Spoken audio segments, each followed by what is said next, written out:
In 1982, they were here, as Poltergeist was released, and it was pretty groundbreaking and revolutionized the haunted house movie genre, while also giving us memorable and likable characters and groundbreaking special effects.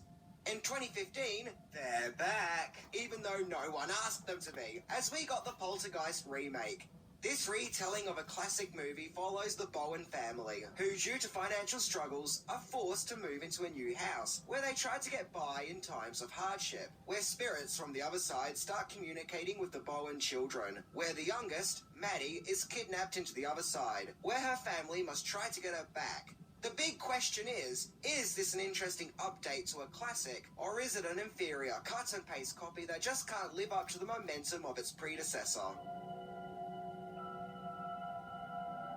Whereas the original one felt like it was made out of creativity, this one feels like it was made to be a product. Part of an assembly line of other classic horror movie remakes that just can't live up to their originals. And this one is personal to me, as Poltergeist is actually my favourite movie, the original one that is. So, let the disappointment commence as we explore 10 things that you didn't know about the Poltergeist remake. Hey, not all the movies that I talk about can be good, right?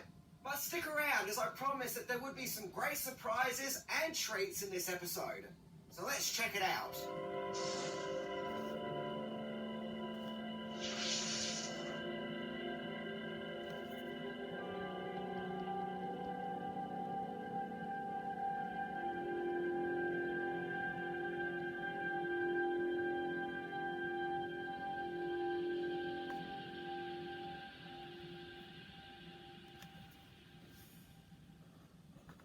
Number 10. The seeds of a new Poltergeist movie were sown in the 90s. Even though the third Poltergeist movie, Poltergeist 3, which was released in 1988, may have seemed like the final Poltergeist installment on the account of the tragic passing of Heather O'Rourke, as the 90s went on, the powers that be weren't quite ready to give up on the Poltergeist brand, of which by that stage the movie would have been considered a classic. One of the ideas floating around was actually a prequel entry, which was to focus on the Reverend Kane character, the villainous former cult leader turned ghoul who was introduced in Poltergeist 2.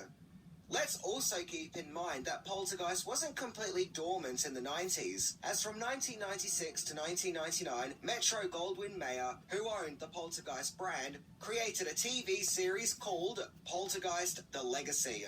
But it was only a spin-off TV series in name only, as it focused on a secret society group who tried to stop supernatural evils all around the world. It was kind of more like the X-Files, but I guess it can also be seen as something of a precursor to the Doctor Who spin-off Torchwood. I can remember seeing a VHS tape of Poltergeist: The Legacy at my local video store in the late 90s, and being so confused as the text on the video cover advertised it as being a sequel to the Poltergeist trilogy. So I rented it, and then I subsequently watched it, and obviously I saw that it was nothing like the movies. The fact that it was about a supernatural organisation made me wonder if this is meant to be the same organisation that Tangina or Dr. Lesh were a part of, but no, this was entirely a different thing altogether. Number 9. Then a Poltergeist 4 was set in motion. It was in 2003 that things started to get more in motion with a new Poltergeist movie, only this time it wasn't a prequel, but a sequel. Be that one which was going to ignore the events of Poltergeist 3. According to Wikipedia, both Jo Beth Williams and Craig T. Nelson were being sought after to return as Steve and Diane Freeling, and in 2005, Nelson had officially signed on to star in the movie, along with Hilary Duff, who was cast as Carol Ann. Duff would have been about 17, 18 at the time, so I guess we would have been getting a teenage Carol Ann Freeling, which would have been an interesting direction. And the movie even got the title of Poltergeist Carrie. Or is it Carrie? Carrie? I don't know. Well, yeah, all this sounds interesting and all, but what happened? Well, one word. Remake. Number 8. Sequel Remake Limbo. So apparently as early as 2006, there were claims that the studio were planning on scrapping a sequel and just making a remake of the original Poltergeist. However, in 2007, there were plans to continue in the direction of a sequel, but it was to now be a different sequel, one that wasn't the proposed Poltergeist K-Area.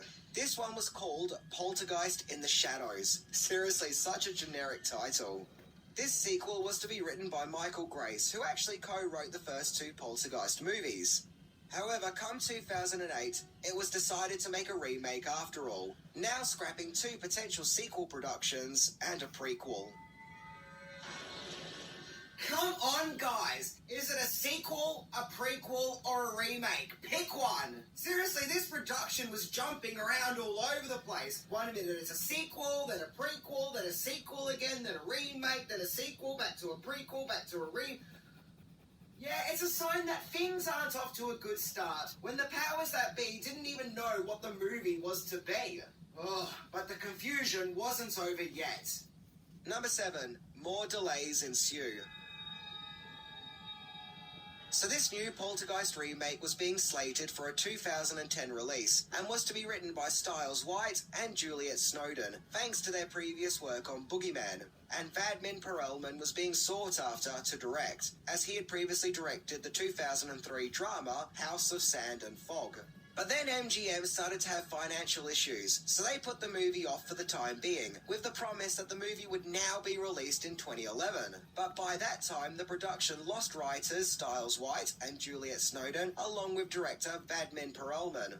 By 2012, the production yet again got another revamp when Sam Raimi and his Ghost House Pictures production company got involved to oversee the production, with Raimi acting as producer. Playwright David Lindsay Abaire was hired to write a new script, as he had written the script for Sam Raimi's previous movie, Oz the Great and Powerful.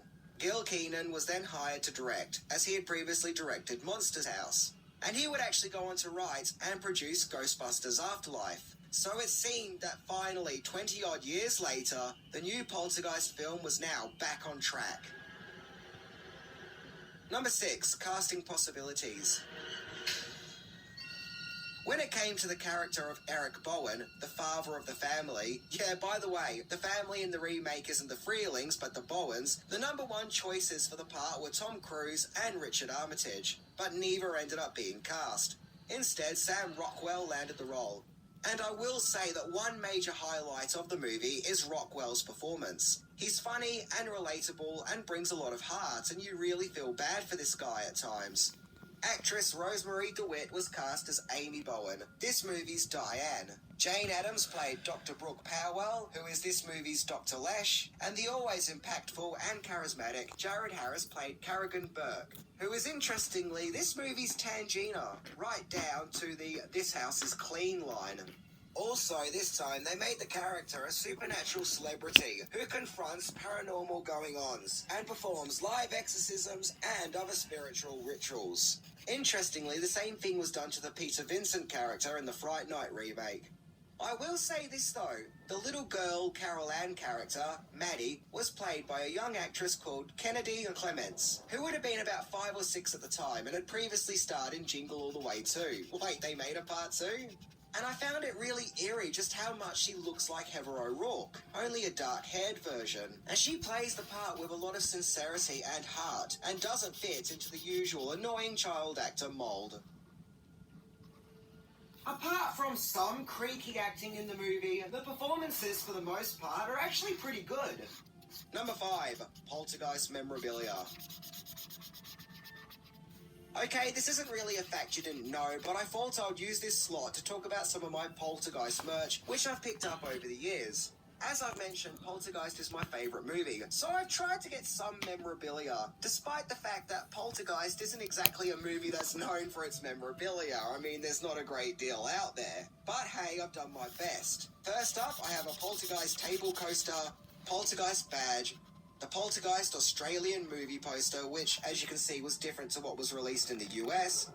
I have the Poltergeist vinyl record, Poltergeist on DVD, Poltergeist on VHS, Poltergeist 2 on VHS, the Greek Poltergeist VHS release, the Japanese VHS of Poltergeist 2, pretty random thing to own, but cool, and Poltergeist on Laserdisc. By the way, I really do love the artwork on this one.